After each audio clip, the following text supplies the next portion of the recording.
In the world of military aviation, one aircraft rules supreme.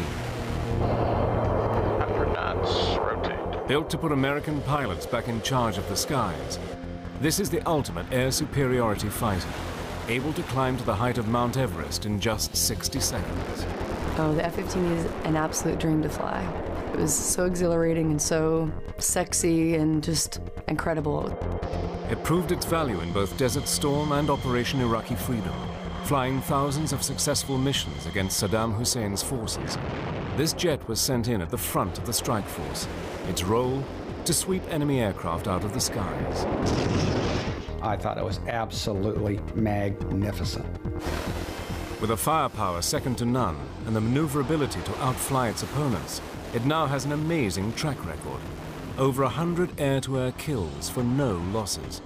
Not one single aircraft has been lost in air-to-air combat in over 30 years of service. Whoever controls the F-15 controls the skies. It's the greatest airplane in the world. Using extraordinary archive film and color reenactments, Battle Stations flies into combat with the F-15 Eagle.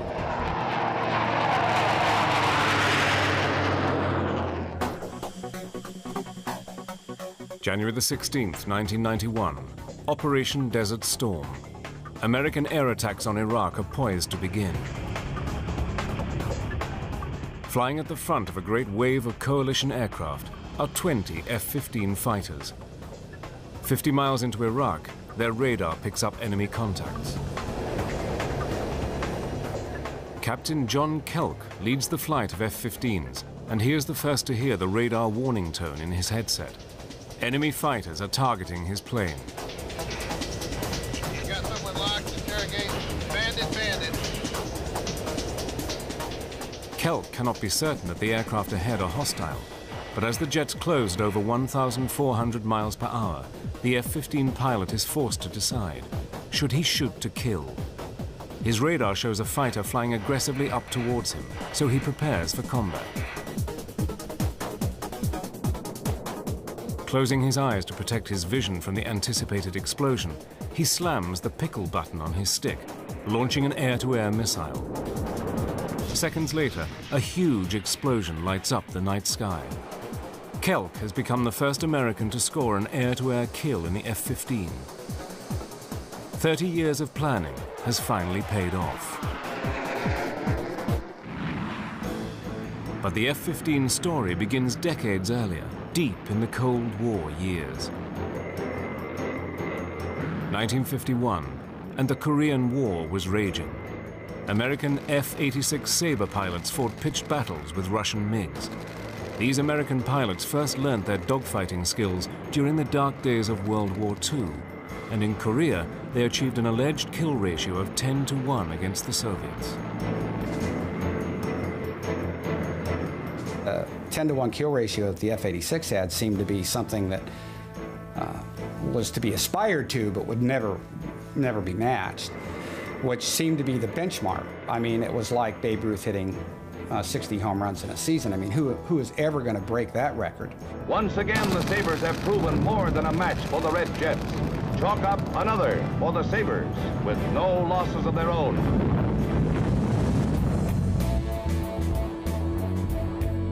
By the Vietnam War, US Air Force pilots were flying F-4 Phantoms against a new generation of Soviet-built MiGs.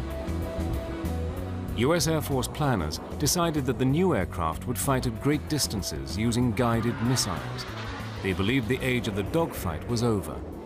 But missiles do not always find their targets, and in fact only 14% of the first AIM-7 missiles ever hit anything. When the Phantom's missiles failed, the fighter was left completely defenseless, as it had no gun.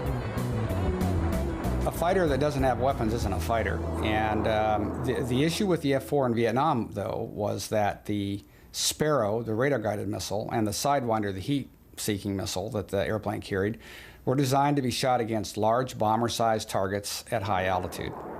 When you take a system designed, optimized for that, and then employ it against small fighter-sized targets, highly maneuvering at lower altitudes, the results are not pretty, and they weren't pretty for us.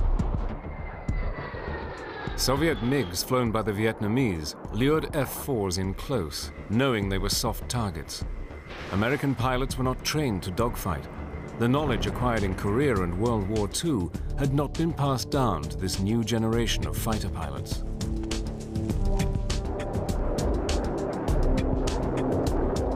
The training that I had to go to Vietnam was abysmal.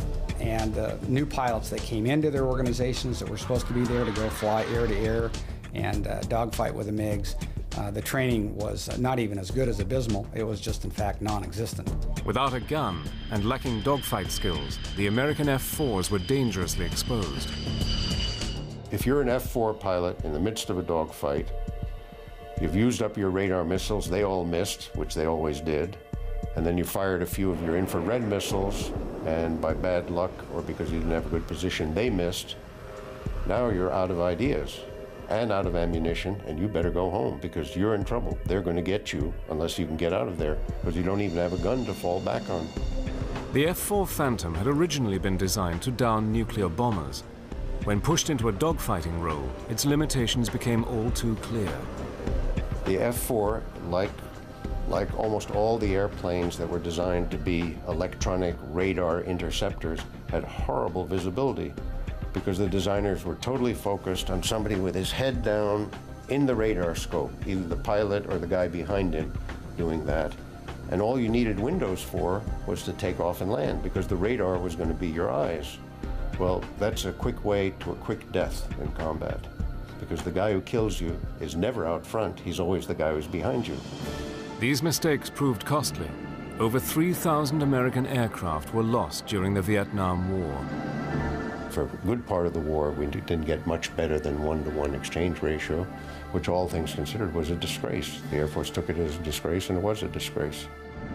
Air Force planners decided that things must change. They needed the ultimate dogfighting machine, a plane that could achieve air superiority in any theater of action.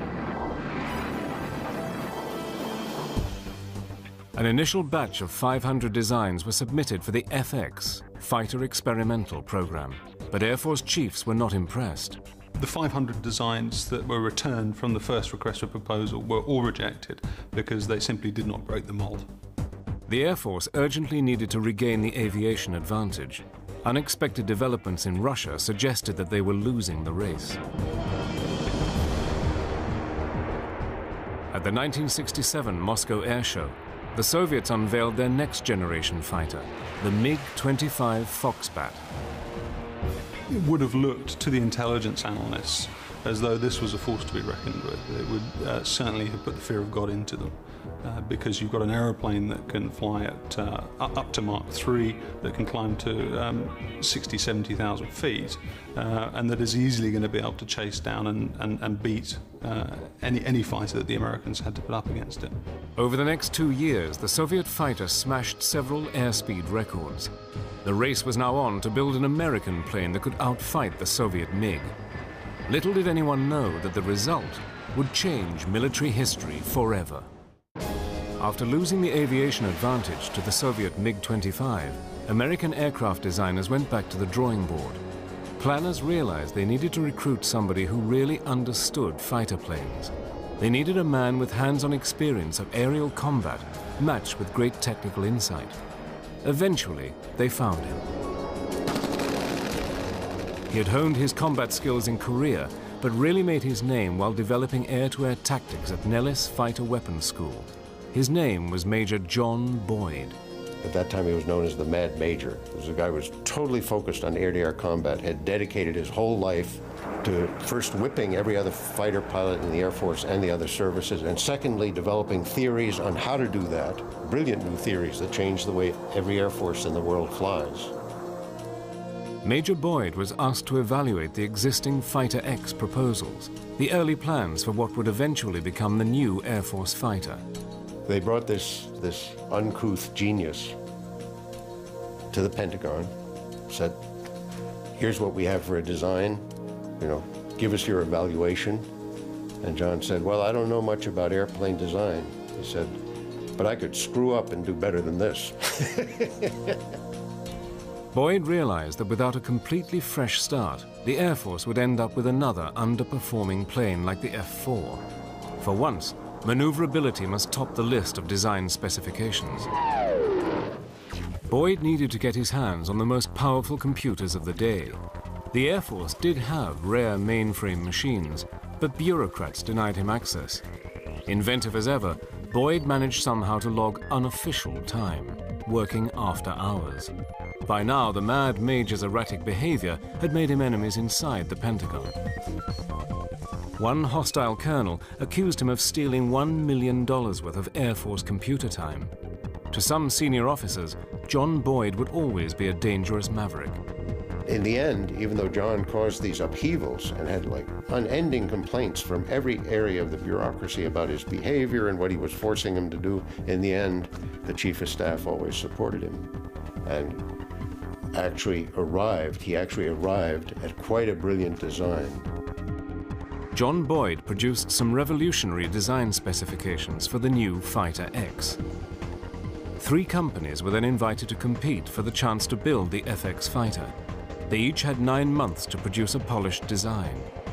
By the 1969 deadline, a clear winner emerged. The contract for the new fighter was awarded to the McDonnell Douglas Corporation. 3 years of hard work began at the company. In all, 2.5 million man-hours went into the design of the aircraft. Finally, on the 26th of June, 1972, the first F-15 rolled out of the St. Louis factory. The following day, the Eagle took its first flight. Upper knots, rotate. It was immediately clear that this aeroplane broke the mold. The F-15's climb rate was awesome, but it was also an important part of it being an effective interceptor. From standstill, it could reach a height of 30,000 feet, which is the same height as Everest, in a little over 60 seconds.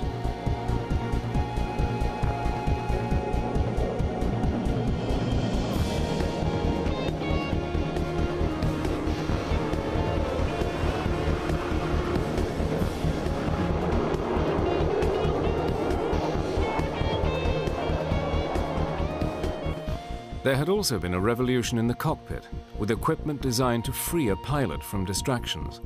Whether attacking or defending, a pilot needs to stay focused on the enemy, not on reading the aircraft's instruments. One radical new piece of kit was intended to simplify flight displays and was known as the HUD. A HUD is a heads-up display, and it helps us in so many ways because we don't need to look down for any information. Everything that we do and everything that we need to see is right there in front of us. You got your altitude, you got your airspeed, you've got your Mach number, your G's available, the G's that you're actually pulling, what mode you're in, whether you've got a shot on somebody, if you're trying to shoot him with a missile, whether or not you're ready for a bomb to come off. Everything that you need to see is right there in front of you, so you don't have to look anywhere else for it. While the HUD projects information onto the canopy, the hands-on throttle and stick, or HOTAS system, means that a pilot should not even have to look down to fire weapons, something crucial in the heat of battle.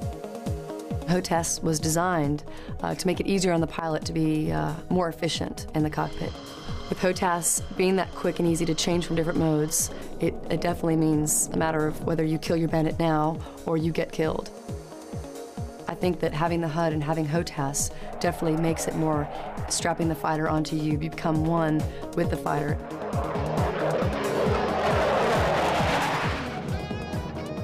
Pilots who had flown earlier fighters were immediately impressed with the F-15. I remember for the first 2 or 3 years that I flew the F-15, having constantly the thought in the cockpit, well, we got this right. Well, we got this right. They were all for different things, and my fellow pilots had the same thoughts. Well, we really fixed this. We really fixed this. Missile technology was also improving rapidly, but even more important was the way these new missiles worked together with the F-15's radar. You can have good missiles, but if you can't target them with a good radar that maintains a lock, that provides accurate ranging information and engagement information, then they're not a lot of use. In the F-15, a powerful radar meant that air-to-air missiles would be more effective than ever before. If the system worked in the heat of battle, it would be the key to air supremacy. the F-15 would be the best. In theory, the Eagle's radar would locate and destroy enemy aircraft before they ever knew what had hit them.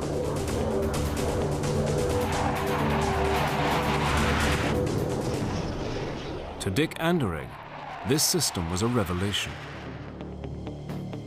In my F-15 checkout, I remember flying home and telling my instructor pilot, who had been in the other airplane, I have over 2,000 hours in the F-4. I have a combat tour in the F-4.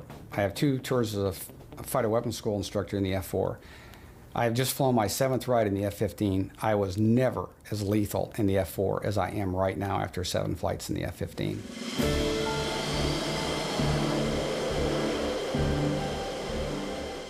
Within 3 years of its first flight, the Eagle had broken multiple records. It took back all 8 time-to-climb records from the MiG-25, the very fighter it had initially been designed to beat. With performance levels like these, foreign countries were quick to express interest in buying F-15s for their own air forces. Israel was the first overseas power allowed to buy, and the experience of one Israeli pilot soon proved how durable the F-15 could be. Captain Zivi Nadivi experienced a pilot's worst nightmare when a training exercise went horribly wrong. He was flying a simulated airfield defense mission and was tasked with intercepting hostile aircraft when disaster struck. I saw what in hindsight was the number 3, which is the leader of the rear pair, and he was upside down, and I was at around 14,000 feet, and I shot a missile.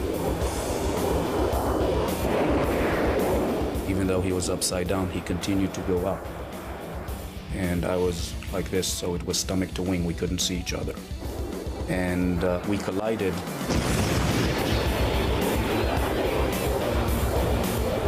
Big commotion, big bang. The A4 basically fireballed immediately.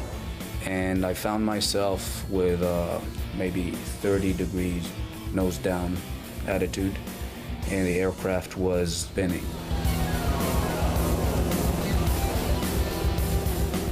Right after the crash, I told my navigator, prepare to eject, we're going to eject.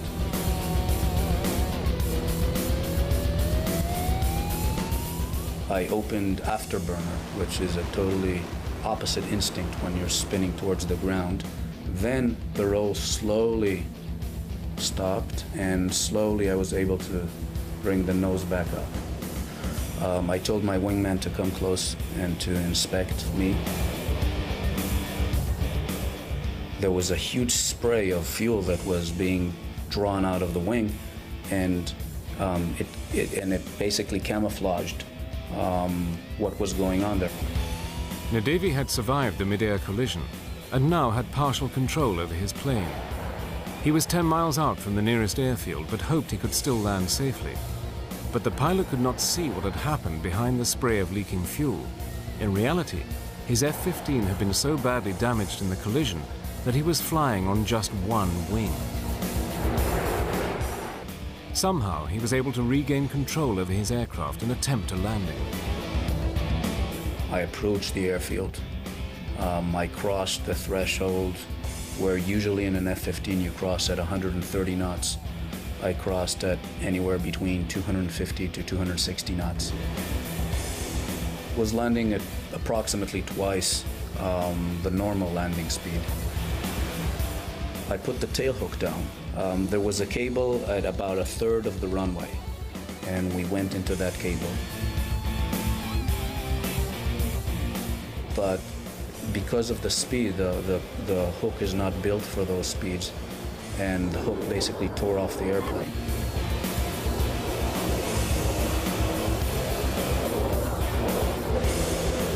We stopped maybe 20 feet short of the barrier. As I was running at the last 50 knots, bleeding off, my wingman said, "You're not going to believe what you flew on." And I opened the canopy, and I reached back to shake the hand of the navigator. And as I was reaching back, that was the first time that I looked and I saw that I didn't have a wing on the right-hand side. It's highly likely that if I would have seen it clearly, I would have ejected, because it was obvious you couldn't really fly an airplane like that. I don't think any other aircraft could have taken that amount of damage or that portion of its flight surfaces removed and continued to bring us home safely.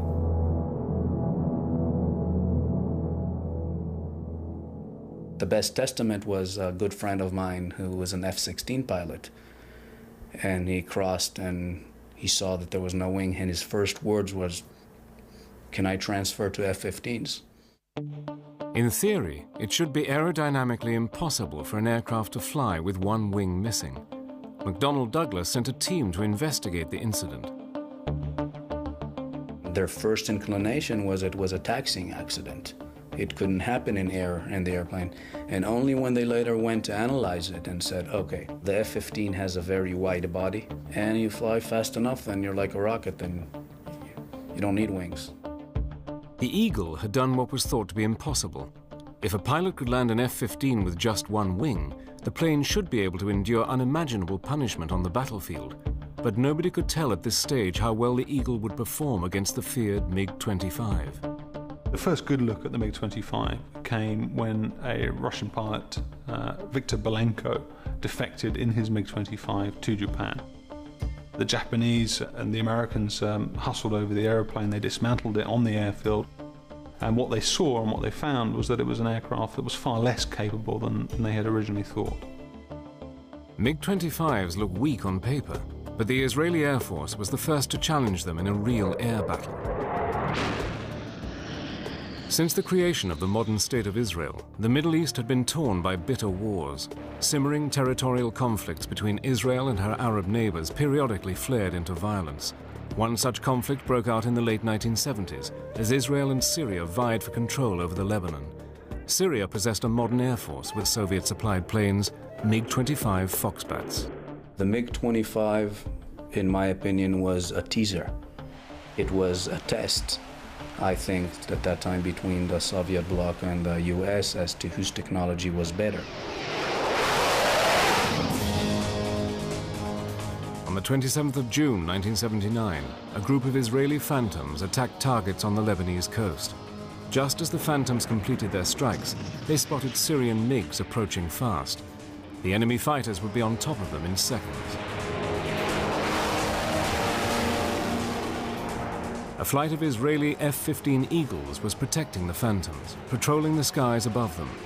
They immediately hit their afterburners and streaked down towards the hostile MiGs. Each F-15 pilot picked a target and locked on with Sidewinder air-to-air missiles. Seconds later, the Sidewinders ripped into the MiGs, instantly vaporizing them. For the very first time, the new American technology had been pitted against Russian MiGs. The result was a great victory for the F-15, with the Eagle scoring 5 air-to-air kills on its first day in battle. The F-15 went on to dominate the skies above the Middle East. In the Lebanon War, the Israeli Air Force basically shot down over Lebanon close to 80 aircraft. And as far as I recollect, there was no air-to-air losses on the Israeli side. American pilots could only watch this encounter. They still had not had their chance to fly the F-15 in a real conflict. 10 more years elapsed before American fighter planes were called upon once again.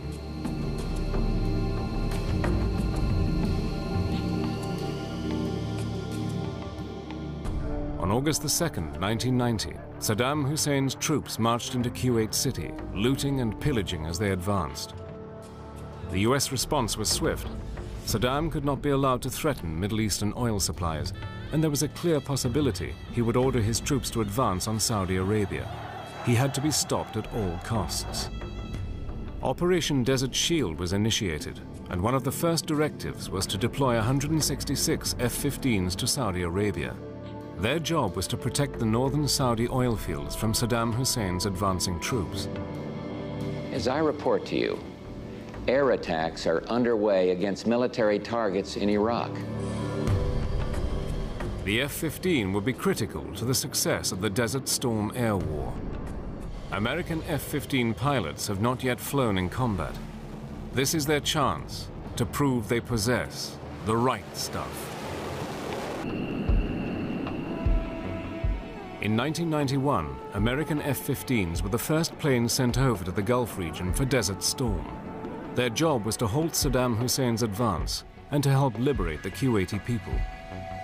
Ranked against the F-15s was the biggest air force in the Middle East. Saddam controlled 550 combat aircraft, including MiG-29 Fulcrums, the very latest high-tech Russian-built fighters. Clearly, this would be a challenging new test for the F-15s. It was to be a meticulously planned air war with no room for error or confusion. TACC, the U.S. Tactical Air Control Center, drew up a 600-page air tasking order. This document was General Chuck Horner's route map for the air campaign. It listed every sortie, every target, all munitions to be used, and every supporting aircraft. General Horner, he was the designer of the air war, and he worked there in the TACC. He was there every night for, probably 15, 20 hours a day practically. And he or one of his other generals would come to me sometime and ask me F-15E specific questions. For example, can your airplane hit this target? And they'd show me a satellite photo or a map and a target description, and then I'd give them an answer, yes or no. And most of the time I'd look at it and go, sure, that thing's going to return radar. We've got good coordinates where it is. We can hit it. The goals of the air campaign were first get control of the air, because that enabled all other operations. Then the second goal was to debilitate the Iraqi army so they could not resist our ground forces when they went in to liberate Kuwait. And the third thing we did, which was sort of a side mission, was attack his weapons of mass destruction programs, nuclear, biological, chemical, and the Scud systems that could deliver them. General Horner assigned two primary roles to the F-15. F-15Cs, the pure air-to-air fighters, would ensure air superiority, while the F-15Es, their Strike Eagle cousins, would bomb heavily defended high-value targets. On the 17th of January 1991, the plan went into action as President George Bush Sr. ordered a strike against Iraq. Mike Smith was working in the Tactical Control Center.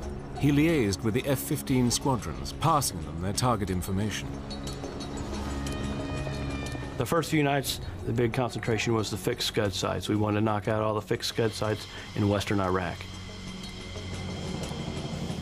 I believe that Israel threatened to use nuclear weapons in retaliation to a Scud attack, say, that carried biological or chemical warhead. And as a result of that, I could see why the immense pressure was put on us about the Scud missiles. A wall of metal, a wave of F-15 fighters was called upon to sanitize Iraqi airspace ahead of the strike force. The Eagles would be kept very busy through the night, fighting at the leading edge of the Desert Storm air battle. We went in as part of the first wave of 24 F-15Es to go in and strike targets, and our targets were fixed Scud sites along the western border. Rich Horan's flight sped towards Iraqi airspace. Before they could cross, a difficult operation had to be completed. One of the scariest things was just air refueling. It was very dark, moonless night, and there were a couple people had close calls with just potential mid-airs with the tanker and each other as we're doing this. Only some very careful flying saved the mission from near disaster. The Eagles still had 200 miles to go before reaching the Scud sites. They now flew very low over the desert. They began targeting long before the Iraqis could even see them. Rich Horan, as a weapons systems officer, was responsible for picking out a missile launch site. We're about 12 miles out from the target, and the conversation is, this isn't so bad. These guys are asleep. And about that time, all hell breaks loose.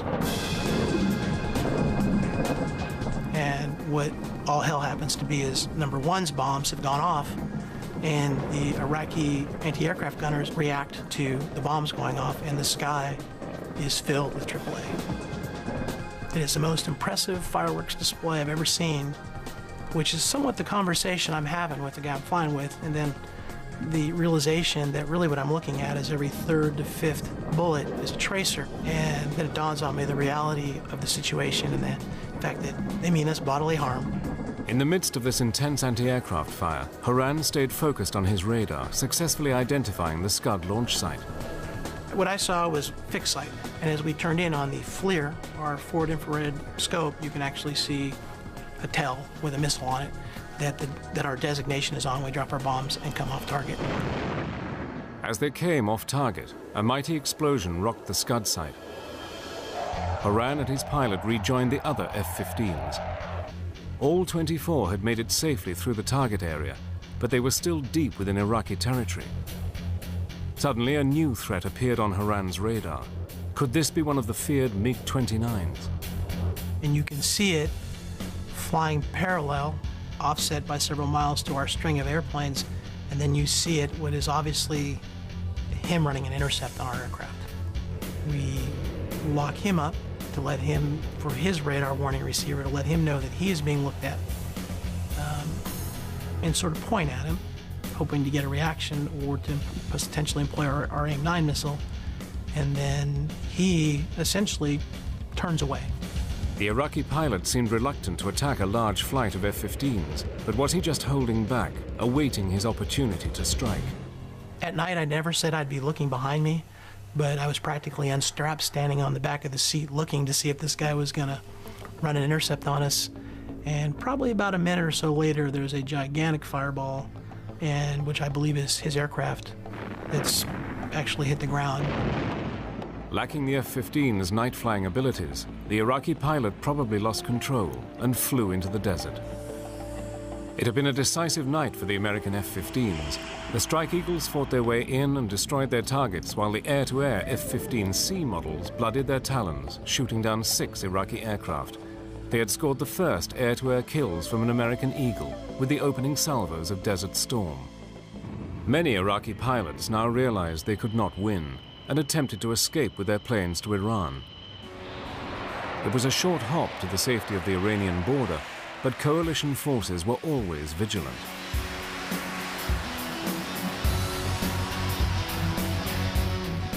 On one patrol, Lieutenant Colonel Thomas Dietz spotted several Iraqi aircraft making a break for Iran. We were given a heads up by the AWACS controller that some Iraqi aircraft had taken off from an airfield north of Baghdad. We got within range to shoot at them. We shot before we got into visual range. The initial missiles that we fired were unsuccessful. So we wound up essentially rolling in behind these 4 Iraqi aircraft, about 1.5 miles behind them. Shot them with heat-seeking missiles. The new generation of missiles had a very high accuracy rate, so Dietz was astonished when he saw his shots miss the Iraqi planes. I could see the warheads detonate from the missiles, and then the Iraqi aircraft continued to fly. And I was figuring maybe I was snake bit here, that got into such a position and the missiles didn't seem to work. Well, I probably had temporal distortion, because just a few seconds later, a little flame started trickling out the back of the aircraft on the left, and then flame trickling out the back of the aircraft on the right. And just a few seconds later, huge fireball, followed by the second aircraft doing the same thing. At that point, I was just about to pronounce myself the world's greatest fighter pilot, at least in my own mind, when I thought maybe I ought to look around and see if there are other Iraqi aircraft flying around. And I remember as I started looking to the left, right there, not far from me, within a half mile, was an Iraqi aircraft that had his nose pointed out in front of me, which made me initially think, oh, this guy could shoot me with a gun. Having shot down one Iraqi fighter, Thomas Dietz then spotted another flying straight towards him.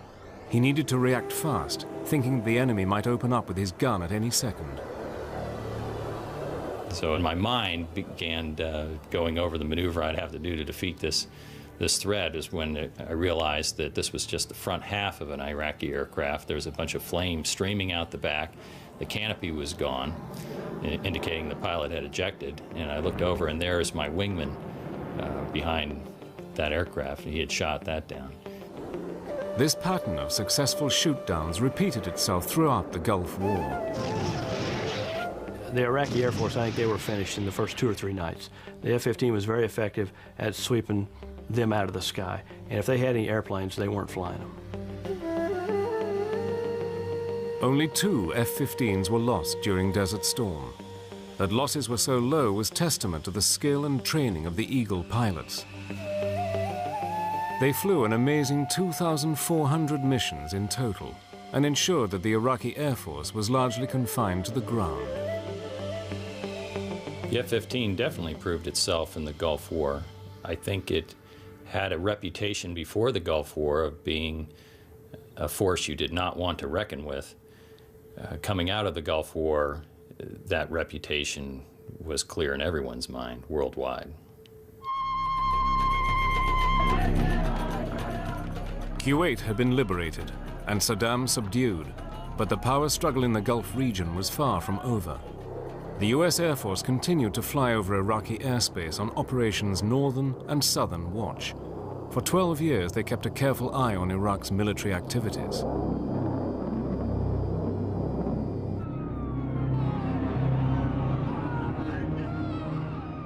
Then suddenly, on September the 11th, 2001, everything changed.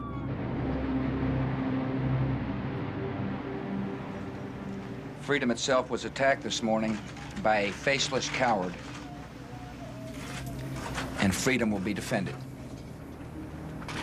Make no mistake, the United States will hunt down and punish those responsible for these cowardly acts. It was relatively obvious to me as a combat pilot that we were going to play some role in whatever happened. At that point, obviously, we didn't know where the attacks had come from or who was at fault or even what we were going to do about it. But I was relatively confident that if we were going to take any kind of military action, that F-15Es were going to be part of it, and I was hoping that I'd be able to be part of it as well. Well, after 9/11, obviously being the first time that we as a country have been attacked on our own soil in quite some time, every country is going to respond when something like that occurs to them. However, I think it's because of the makeup of our country, the fact that we fight for freedom, and 9/11 was an attack against that freedom. It did bring us together, and it brought us together in a very good way. Before long, F-15s were at the forefront of President Bush's war on terror, helping to hunt down al-Qaeda in Afghanistan. The role of F-15E in Afghanistan was mostly close air support.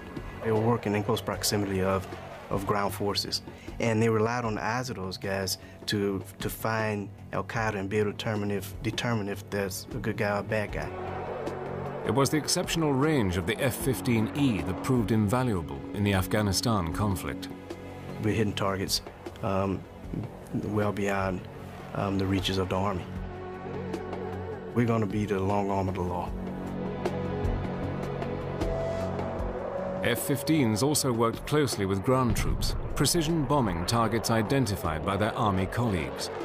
Afghanistan was soon liberated from the repressive Taliban regime, but trouble was brewing elsewhere. The US Air Force had remained active in the Gulf region for the 12 years since Desert Storm. But by early 2003, it had become clear that Saddam Hussein and President Bush would not reach any understanding over weapons of mass destruction. War broke out again in early March. The Iraqi Air Force increased its activities in the weeks leading up to war, but once hostilities broke out, they seemed to lack the will to fight. We thought that there might be a little bit of opposition in the first day or two of the war.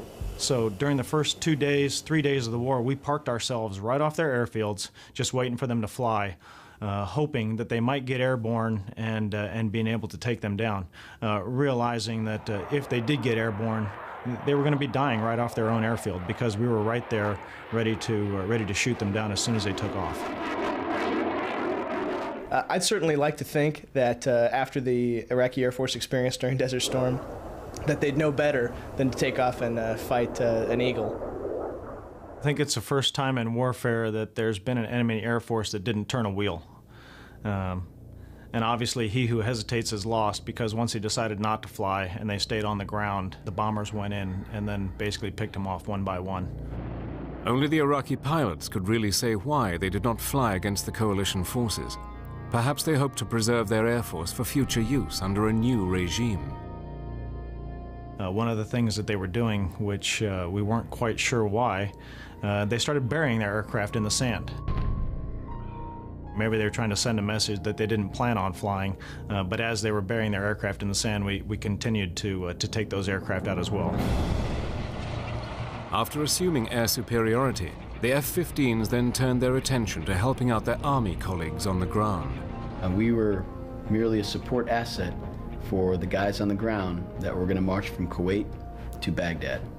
And our job was to move the Iraqi armor out of the way. It was the Strike Eagle's ability to drop precision laser-guided bombs that would then prove vital. We encircled Baghdad on a day-to-day basis, 24 hours a day, and rained GBU-12s, for the most part, onto tanks, armor personnel carriers, and even a couple of their airborne assets when we could find them, and effectively made it easy, hopefully, for our Army bros on the ground to march into Baghdad. This high-tech combination of air and ground forces was devastating. American troops reached the outskirts of Baghdad just 14 days after the start of the war. After the past 12 years of doing Operation Northern Watch and Operation Southern Watch, we've wanted to take care of business. And while this was not an excuse to go in and liberate a country, Saddam was a truly evil man, and what he did to that country, he did need to be taken out of the equation.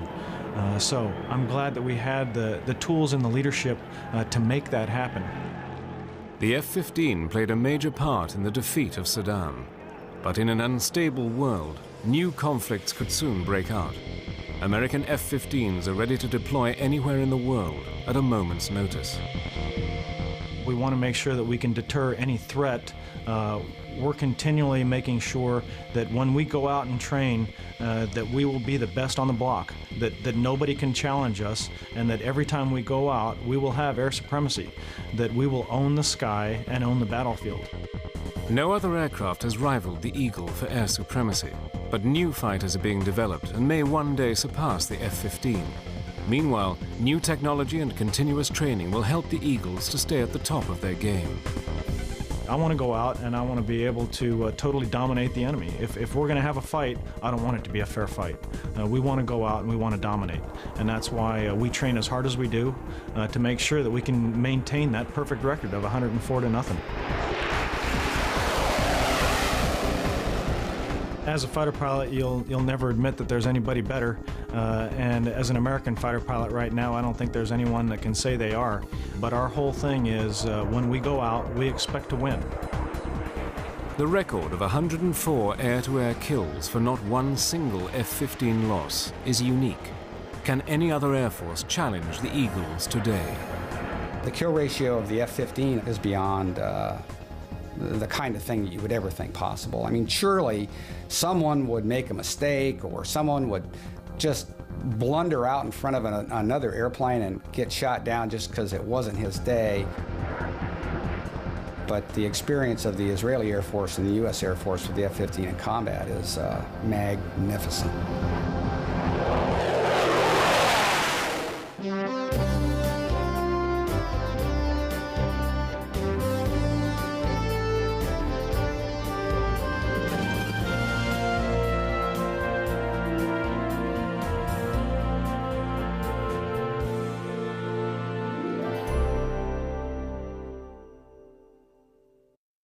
Interestingly, I had no desire to be a pilot in my younger days. And then while I was a student at the Air Force Academy, I received a backseat ride in F-15. And as soon as I landed from that mission, I knew that that's what I would want to do. If someone would pay me to do this, if I could make a living flying this airplane, that would be fabulous. And that was a real turning point in my life. It was really the start of my professional career, I think. I was stationed at Bitburg Air Base, Germany, back in 1991. When the Gulf War kicked off, my squadron was tasked to deploy to Saudi Arabia to provide air superiority for U.S. forces or coalition forces as in the effort to liberate Kuwait. As Desert Storm progressed, going to bed the night before the war started, I expected to wake up in the morning and some of my squadron mates that flew that first night to have come back after shooting down 5 or 6 or 7 Iraqi aircraft. When most of them came home without having shot down anything, I was quite surprised. As the war progressed, and there were a few more engagements, it became apparent that there weren't going to be many engagements. And now it was more like a situation of who was going to be so fortunate as to actually have the opportunity to do what we had trained for over so many years. I've flown the F-15 C model, actually the A through C model, which is strictly an air superiority, an air-to-air fighter aircraft. I've have a little over 3,000 hours of flying that airplane. And like I said, it's strictly an air-to-air combat aircraft. It doesn't carry air-to-ground weapons. It carries up to 8 air-to-air missiles as well as a 20mm cannon.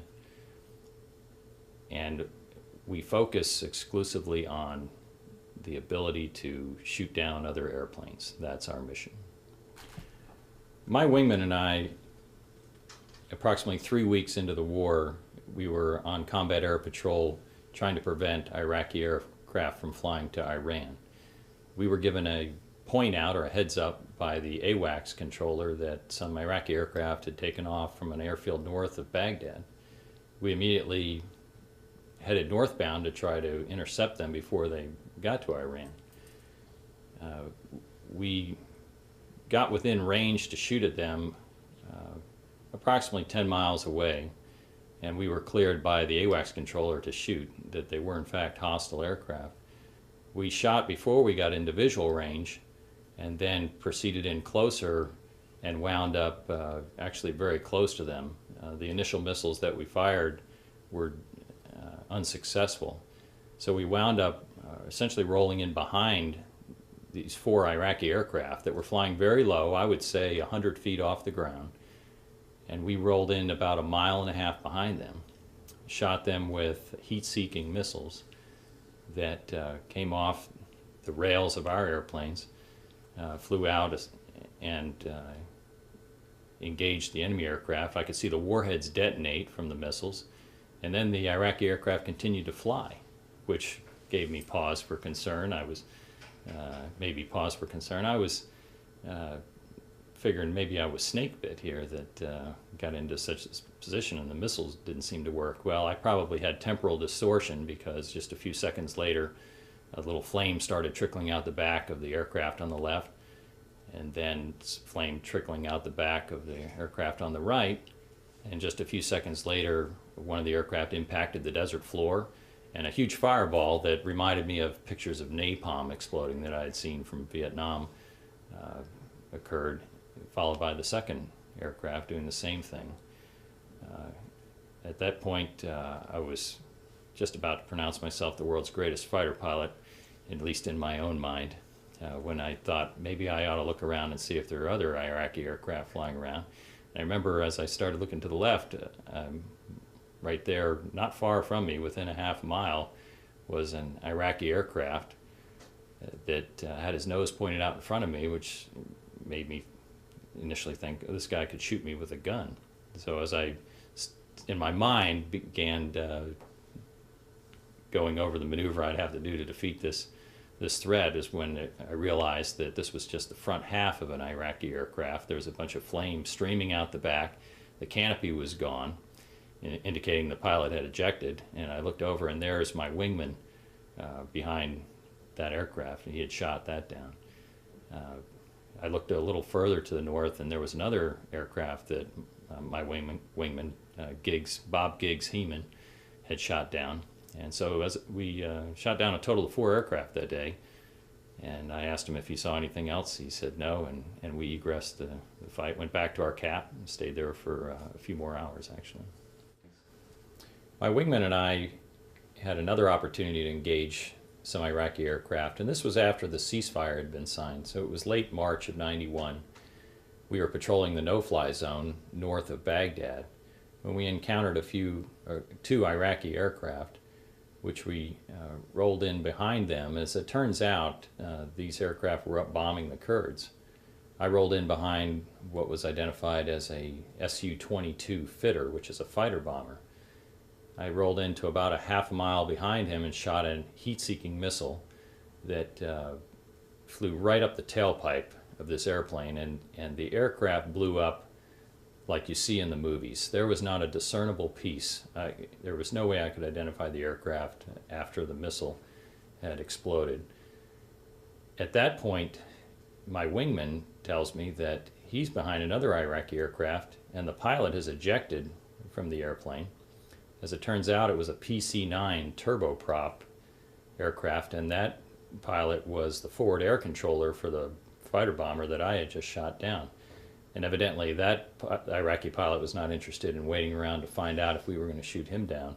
So he ejected, and my wingman flew right by him as he descended in his parachute, and we followed his aircraft for a few more miles until it impacted the desert floor. And so that was quite an interesting story, an interesting turn of events. It was especially interesting to hear the communications back and forth between my wingman and myself. Fighter pilots are constantly making mistakes. The idea is to make small mistakes and to try to not repeat your mistakes over and over again. That's why it's so critical that we train frequently and that you fly a lot, especially as a young fighter pilot, because you have to make these moves with the stick and the throttles and all the buttons on them. It has to be second nature.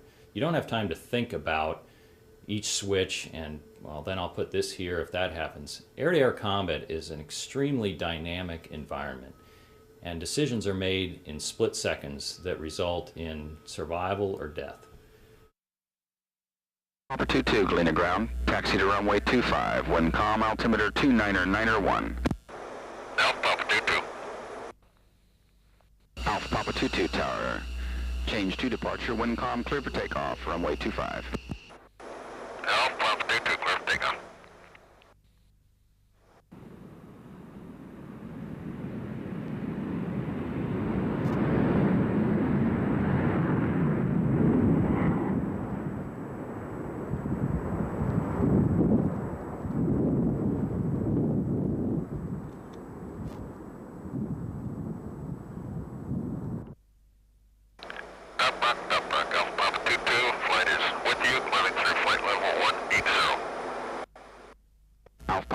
Flight or radar contact. Check weapons safe. Climb Angels 35. Vector 330. Set speed Mach 0.83. Mission refuel. Alpha Papa 22, weapons safe. Alpha Papa 030, weapons safe. Alpha Papa 22, tactical rendezvous. Tanker call sign gas 30. 270 knots indicated. Flight level 270. Squawking mode 33630. Alpha Papa 22, flight, contact boomer now 288.8. Alpha Papa 22.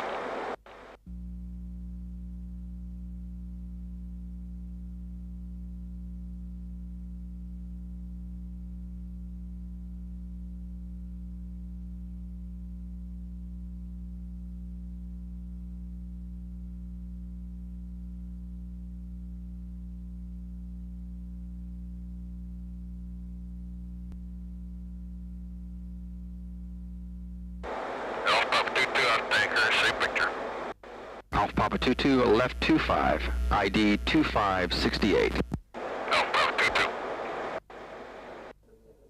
Papa 22, 2 contacts tracking 030, 21,000. Alpha Papa 22. Papa 22, descend Angels 23. ID by type, aircraft only, report any unusual activity, external armament or hazard. Alpha Papa 22. Papa 22, right 030, final turn, bogey 344. Alpha Papa 22, tally ho.